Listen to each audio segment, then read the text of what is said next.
So first up, we have Gareth, who is a bit of a legend in the renewable energy sector in Scotland. So just for anyone who isn't used to seeing him speaking, he's been around the sector for quite a while. He's going to give us an interesting perspective of what all this means for the community in Orkney. Gareth. Thank you. I always think when you get to words like legend, you're kind of on your way out. But thank you, it's a really nice compliment. So yeah, I actually started my marine renewables journey in 1987 back in Heriot-Watt University, and we did a study for what was called then the NCC, looking at where the future of the blue economy, it wasn't called the blue economy, things in the sea might happen in the future, and that was my first little sojourn into the worlds of marine energy, and I've kind of been involved since then. So the opportunity I had today was to be a bit reflective and think about some of the experiences that Orkney's had in these sectors over the last, decades. So, first of all, let's get back to some basics. What is Orkney? So, very often we think about them as a group of islands, but as any self-respecting group of islands would know, they have seas around them that, if they're clever, they'll take possession over and try and have some responsibility for. So most islands have their waters around them, and certainly in places like Shetland or in the Western Isles, this is a reality because our communities have lived in and with these waters for literally thousands of years. So in one way, Orcadians and Shetlanders and people in the Outer Hebrides are the First Nations of this part of the world, and those of you from the northern part of America will understand that concept and some of the issues that come with it. I don't think we've got as established rights as some of the First Nations in other parts of the world. So we have waters around Orkney. We're incredibly interested in how they're exploited and the stewardship of them. And the islands and the waters have meant different things to different people, not just over years and decades and centuries, but millennia. And our archaeology is very rich. Some of you have already been there, I know, this week. Some of you may see it before you go. But we have innovators that came to Orkney to settle it, probably somewhere between 10,000 years ago, 5,000 years ago. They built settlements that were incredibly innovative. And they are an inspiration to the current innovators in our islands who are taking things forward in that renewable space. And Orkney's been on the map for a long time. One of the first maps of the United Kingdom has the Orkney Islands mapped there by Ptolemy in the 2nd century AD. And since that time, there's been many eras of innovation, and some of the talismans of the energy era are shown there as well. And over those millennia, Orkney has found a way of doing things which perhaps is a little different to other places. And we've got some visitors from Oregon, and I actually got inspired about this when I went to Oregon and learned about the Oregon Way. And when you go on the coast of Oregon and talk about marine spatial planning, those words will come to be in your lexicon very quickly. And it intrigued me that Oregon felt it had a way of doing things. And I came back to Orkney and thought, well, what's the Orkney way of doing things? And talked about it with a number of friends and colleagues, and we came up with this idea of stepping forward together. So it's being progressive. It's about creating the future. So it's not waiting for somebody else to do it. It's an active participation and learning from the past. So making sure that we take on board what we've done before and build that into what we're doing in the future. So part of today's talk is to maybe live up to that dream. So at the core of what anyone does in society and business in the community is having a common set of values and objectives. And within Scotland and within Orkney, we've bought into, from our seas, being clean and healthy, productive, safe and biologically diverse. And that's a really good starting point. So everything that I talk about afterwards is predicated by those fundamental requirements. Now, many of us like technology, so I thought I'd just put up a glimpse of the technology milestones that we've had. And in the 12 minutes I've got, I can't even mention all of these. But it's fair to say we've had a huge amount of progress and technology that's been applied within the seas of Orkney to try and explore and exploit energy, and then use that energy effectively within our houses, our businesses, and in our transport system. And Yeah, it's just a fascinating history, and this is where the learning from the past part of the Orkney Way is really important, because if we trolley up today and try and do something, and we don't learn from all that rich experience, we will make the same mistakes again, because the waters around Orkney, Shetland and the Western Isles are so harsh, they're so challenging, it's going to be so difficult to do what people are trying to do. If we don't learn from all of this experience, we will waste not just millions and hundreds of millions, but billions and billions of pounds doing things that are wrong. So, as we discussed on Monday at the community session, learning from local communities, embracing local knowledge is really important. And another thing that's important is that islands can be incredibly progressive places. And this slide talks about how the vagaries of our energy system at the moment are really a foreteller of what other places are going to come across in the future. And if you look at that column graph in the middle, the red areas show times when we were importing oil, carbon-laden electricity, and the green areas are where we were exporting clean, renewable electricity back to Scotland and the mainland. And what you can see is over that decade of transition from 2008 to 2018, it transformed from being dominated by red to being dominated by green. And in 2013, we became a net exporter of clean energy to Scotland. And if you're interested in carbon density of electricity, Orkney consistently is one of the the lowest carbon density for electricity anywhere in the world. So it's not just about the decarbonisation of electricity, it's also the pattern with which that energy comes into the system. And the graphs on the right-hand side there show ostensibly what the UK is like now, and it shows what the UK would look like if you quadrupled the amount of renewable energy on the system. You can see the variability changes. But the reality of what Orkney and indeed the other islands are dealing with at the moment is shown in the bottom graph. So we're already living that dream. Because we have 100% of renewable electricity, we're seeing that variability that the rest of the country and indeed other countries will see in the future. So this means that we can become a test bed for the systems that then back up generation, for storage and modulation and balancing of the system, and how we can control and constrain demand to enable this energy system to work.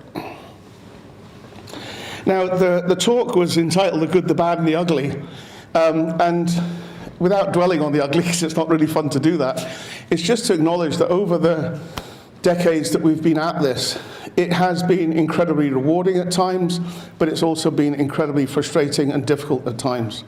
And when you get the slides, you can read at your leisure the different thresholds. And basically, the green things are things that were good and helped us make progress, and the red things are things that were bad and stopped us making progress. And I guess the biggest learning thing is that we're not more recently dominated by only green. We still have some red things happening. So we're learning things, but we're not actually getting through to a panacea where everybody's going in the same direction. And if you reflect back into your own energy stories that are happening and yet to come, it kind of means we need to be incredibly resilient wherever we are if we're going to succeed. And we don't have a choice of whether we're going to succeed, because we have to, because of the climate imperative. So this gives you maybe the sharp-eyed ones, if you see the snakes and ladders paradigm here, is that maybe our energy transition is like a game of snakes and ladders, and you can make progress, and then you get onto the wrong square and you drift down the snake again and have to start. And in terms of electricity, in Orkney, as I said, we've decarbonised our electricity. Electricity is only 15% of our energy system. So even here, we have 85% of the job still to do. So it might feel as though we're kind of creeping up that board towards net zero, but actually, we're only on the second row at the moment, so we've got a long way to go. So what are we doing about that, and what are some of the solutions that might be possible? So one of them is a project called Reflex, and that was born out of a collective, frustration in about 2018, that our energy system wasn't serving the needs of our community. We had very high fuel poverty, that again, you've heard about in some of the sessions. The investment wasn't happening where we needed it to happen. We couldn't see transition happening. And so we sat down, and Mark Hamilton really, who's not here, but he led us into a conversation, and gradually, say, 10 people gathered around and we had a bit more of a conversation. It led to a team of about 50 people working through COVID to try and create an energy system of the future. And what we realized through that endeavor was that it's not about technology, it's about money and it's about people. We have the technology solutions that we need. What we need to do is empower and encourage people to want them and give them the financial means to do that. And what that means is transitioning, and it's become revolutionary, because our existing energy system is based on relatively low capital costs and rather high operational costs for fuel. What we need to do is transition to something where we pay more capital cost up front and then are able to exploit renewables. And the shapes of those graphs, the increasing arrow reflects that high operational cost, whereas the green bubble and tailing off reflects the emphasis on capital cost. And the amount of money that this involves is eye-watering, but it's a reality. We did some calculations and we found that in Orkney we spend around £15,000 per household on average on energy-related expenditure. So that is your electricity and fuel, but it's also the cars and the heating systems and the goods that use energy. And if we're going to make transition, you can't just change the fuel, you have to change the tools as well. And if you do the maths, you end up with Orkney spending £150 million a year on energy, which over 20 years translates to £3 billion. So our existing business as usual case costs about $3 billion. So if we're going to transition, we want to kind of cut off that lifeline to the oil world and invest that in renewables, but we need the capital to allow that to happen. And the scale of this is then has to sit, our $3 billion sits alongside Orkney, Shetland and the Western Isles. That makes $10 billion. The ScotWind round is about $50 billion. These are starting to get into some of the numbers that Sandy talked about earlier in the week. And if you look at the whole decarbonisation of the UK around these waters, we may have £200 billion of investment happening and needed in the next 20 years. And it's really hard to see how that isn't going to happen, because it's the only pathway for the UK to net zero. So what we're looking at is things like infrastructure, so port and harbour infrastructure, and how Orkney can play a role in providing the facilities for assembly and then float out to the turbines. And that's one example of the contribution, that was the word we used, was it Monday, about how communities can help make this transition happen. So our contribution is going to be about that, along with the other things. Very often people say, is it worth it? And if you look at the right-hand arrow, it's possible that Orkney, Shetland and the Western Isles could be contributing between 20 and 50% of the UK's total net zero energy by 2050. So we are the powerhouse of UK net zero. Is it worth it? Yes, because it's essential. Thank you.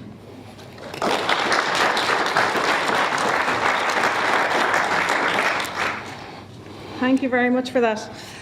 So now that we've had an interesting overview of the very local picture, we're going to zoom out a bit, and Linnea is going to present on work that's looking much more at the global view of what's happening with marine renewables and the environmental research to go along with that, covering some of what is in the OES environmental study of the science report.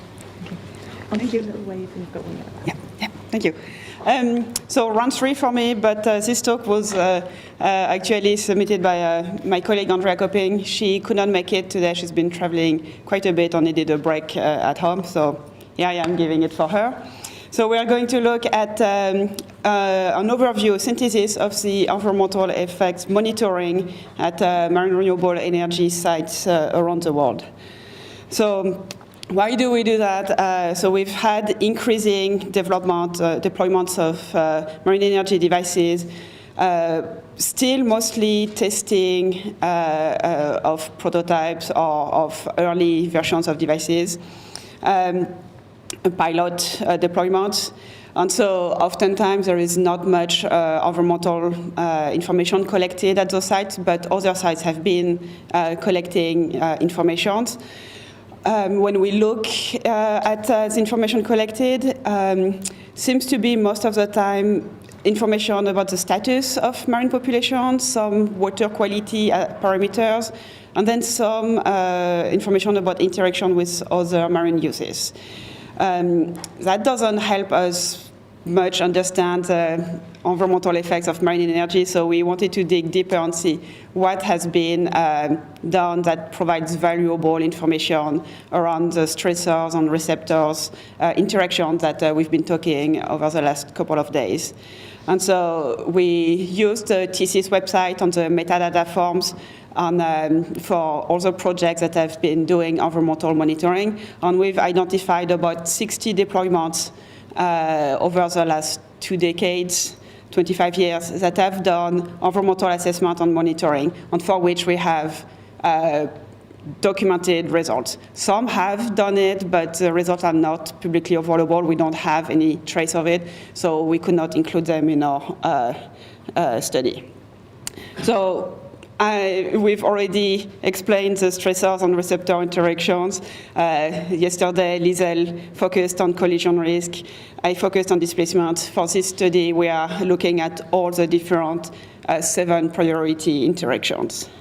So how did we do that? So we looked at all the project sites listed on TCS and organized them by technology type, by region and country, by the phase of the project, whether they were planned, deployed, cancelled, and so on, and then by the stressor receptor interaction that they looked at, that they monitored. Here's a map of all the sites we looked at. The shape is technology. So we had ocean current, runoff river. So that is mainly for US and Canada right now. It's like what Brian described this morning, the ORPC technology that is put in a river. Then tidal wave. We currently don't have much information on OTEC, on salinity gradient, so we kept that out of the analysis. And then whether the projects were active, cancelled, decommissioned, or planned. The zoom out is the UK. You can see there is quite a few more projects there than elsewhere. So here is what we got. This is not readable at this scale, but I'm going to zoom in different parts of this table. So we organized by region: Europe, UK, Americas, Asia, and then Oceania, and then technology type, environmental effects, and so on. So let's zoom first on Europe. So here you have all the wave and tidal projects in France, Ireland, Italy, Netherlands, Norway, Portugal, Spain, and Sweden that have done environmental monitoring.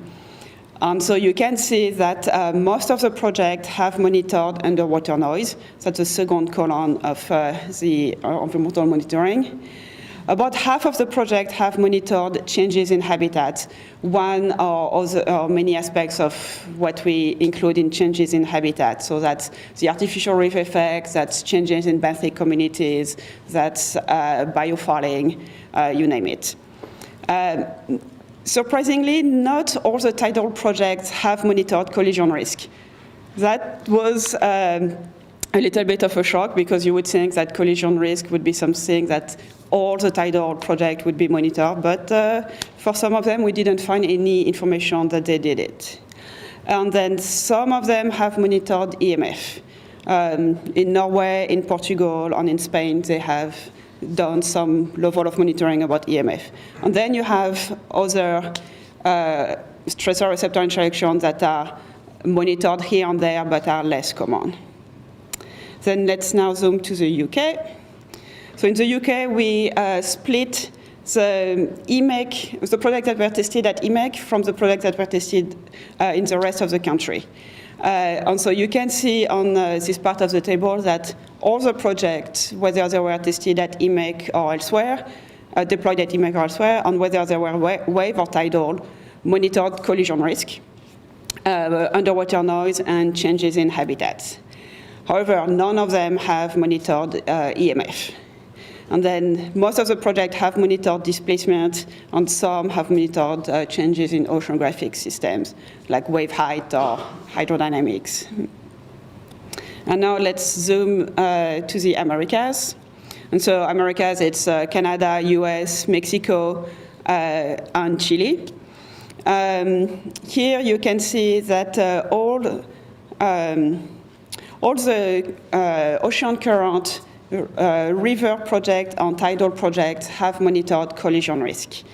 However, none of the wave or tidal current projects have monitored EMF. That's like we couldn't find any documented monitoring of EMF at any project sites.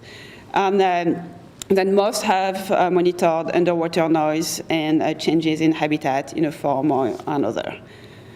And so after this overview of all the project sites that monitored different environmental effects and try to synthesize what type of monitoring they did, then we selected 5 sites and did a deep dive into those 5 sites to really look more at how they did it and what they got.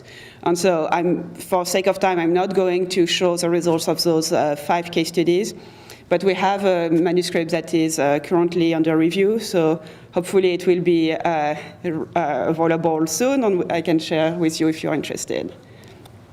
So how we did those deep dives in the 5 case studies, we looked at the level of monitoring, so the duration, if they did baseline and or post-installation, on what method they used, the output of the monitoring to see how accessible it was. So whether it was reports, papers, other products, those can be PhD dissertations, book chapters, data set published in open access formats, and then the outcome of the monitoring. If the environmental risk was monitored, if some mitigation were required, if the project faced some delays or cancellation because of the results of the monitoring, and whether all these outcomes were linked to the outputs of the monitoring. So if you want to know more about those 5 case studies, please keep an eye for the paper. And so overall, what we learned from this overview study is that most tidal, river, and ocean current projects focus on priority on collision risk. Wave energy projects tend to prioritize underwater noise, and that's most likely because collision risk is not of a high concern for this type of technology. Very few projects that we've found have collected data on EMF. Many projects collect data on benthic habitats, and because of the long history of benthic ecology, they use a wide variety of instruments and methods to do that. Very few projects have monitored changes in oceanographic system on animal displacements. That is mainly because projects right now are at the scale of 1 to 4, 6 devices at NOVA. It's not enough to see this kind of changes yet. And then the receptor of concerns, that's not a surprise, differ per site, depending on the species present in the ecosystem. And so what we've learned about the methods and instruments on the location is that we start seeing some convergence among studies, among projects, around underwater noise cameras on acoustic systems for measuring collision risk. And you could see over the presentations yesterday and today that we clearly have a lot of use of these technologies. There is an interest in applying the IEC TC 114. I will keep it as that, Brian, for the noise specifications for measuring underwater noise around devices. As I said, there is a wide variety of benthic habitat assessment methodology, so right now there is not much convergence around what methods are used for this. As I said, field measurements for oceanographic system and displacement are currently not done much because we don't have large arrays where we could see those effects. And then most of the development and monitoring efforts have been happening in industrialized countries, like in Europe and Northern America. But developing nations are starting to get in the game on doing valuable environmental monitoring. And so to conclude, and I think I'm just hammering the nail here with those bullet points, we need good baseline assessments so, to be able to identify effects and compare the before and after. And so we want to really emphasize the need to use existing information where it's available and really determine the likely risks to specific populations or habitats, those that are listed, those that are of concern. Project developers should engage with the offshore and scientific monitoring experts to help develop monitoring plans. And I've heard some discussions happening around the room already between developers and scientists, so we need these kind of discussions to keep going. We need to work with local communities to really integrate their feedback into marine energy projects from the start, and not just whether they agree or not, but also their traditional knowledge in addition to the scientific data collection. And then we need the methods to provide comparable results, so we can compare sites among each other and not apples and oranges.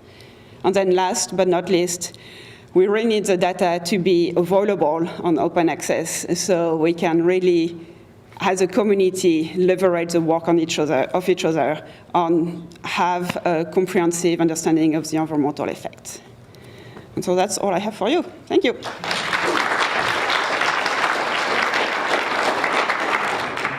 Thank you very much. We've got about 2 or 3 minutes for a couple of questions before we move into the next session.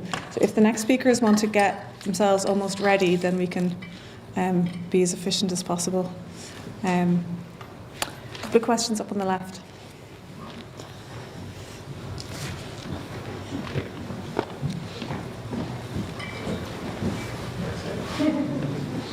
Question for the late.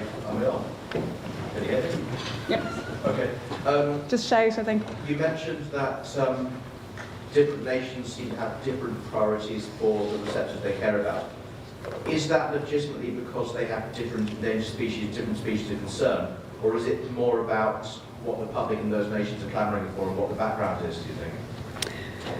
I think it's all of the above. In some countries, some species are more at risk than other species. Like here in the UK, you really focus a lot on harbor seals, whereas in the US it is a protected species, but there is not as much concern because the population is very healthy. The other goes. It goes the other way for the salmon, for example, as you heard examples of Canada versus Scotland. But it's all what you suggested. Oh. Okay, thank you. Hello? This one? I can be loud. So, Nick, thank you for compiling all of that information. I think it's very important. So first, I just wanted to say that I can help you updating that table. I have plenty of new data from Portugal, Spain, and France in several of these, for several of those stressors/receptors. Hello? Yeah. Yes. So, my question is with regards to standards. I'm going to give you an example. I'm not totally familiar with that standard you mentioned there, the EIMR something, but as far as I remember from our results regarding underwater noise, and for example, the Marine Strategy Framework Directive does not require to monitor higher frequencies. And what we found was that although wave energy converters were not emitting noise that would affect low-frequency mammals or stations, but in fact most of the components were emitting noise in the higher frequencies, for example warning chains, which many times are not considered in the studies. So I would like to have your opinion on how can we engage with decision makers to change regulations or standards? When it comes to the standard for noise monitoring, I will defer you to Brian up there. He will have lots to talk about that. And then when it comes to changing people's mind about monitoring chain nodes or things like that, I don't know, it's a matter of discussions on stakeholder engagement on all these things. So we could talk afterward to see if your regulators need help in understanding that OESC is something OES environmental could help. And so you on INES, your OES country representative, could come talk to us at OES Environmental, and then we can help you get some material for your regulators.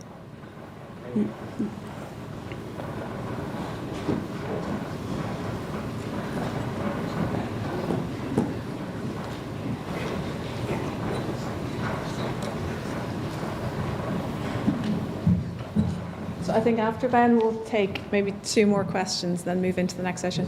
There we go. Just front off, Gareth. Sorry, Gareth, thank you very much. Your talk, very inspirational, all these fantastic plays. I guess in your thoughts, is Orkney a great place, the place for the sector, because of the confluence of circumstances, the attitude of the people, or the combination of both? Somehow it's really special. What is the key ingredient? It's, I mean, your question almost like plays out the history of why we're here. I think in the renewables world, Orkney was used as a wind test site back in the 50s. We had the first grid-connected wind turbine put up, and then that followed on with more onshore wind in the 70s, and we had a wind test site at Burger Hill. And when Harriet Watt first came up to Orkney, the lecturers, Cliff Johnston and people like that, went to Burger Hill and saw these renewable turbines, which were the biggest in the world at the time, and just got inspired, came back to the students at Harriet Watt in Edinburgh, talked about Orkney. We kind of followed up, and when we got to Orkney and saw what was happening with wind, we saw the tides and the waves and the other resources. What we also found was a community that was predisposed to education and innovation, which I think was a historical thing. And there was that collective willingness then to make the heavy headway. And so I think that collective endeavor is something that's really been the hallmark of it. It probably revolves around 20 people at the core that have been consistent in it, maybe even smaller group, but there's a core group of people that have been here all the time, and they've been able to push things through despite the ups and the downs. So there's a sequence of all the things you spoke about. Whether you could jumble them up and reverse it and start in the middle, I don't know, but it needs all of those different bits of the jigsaw to be in place to make it work, I think.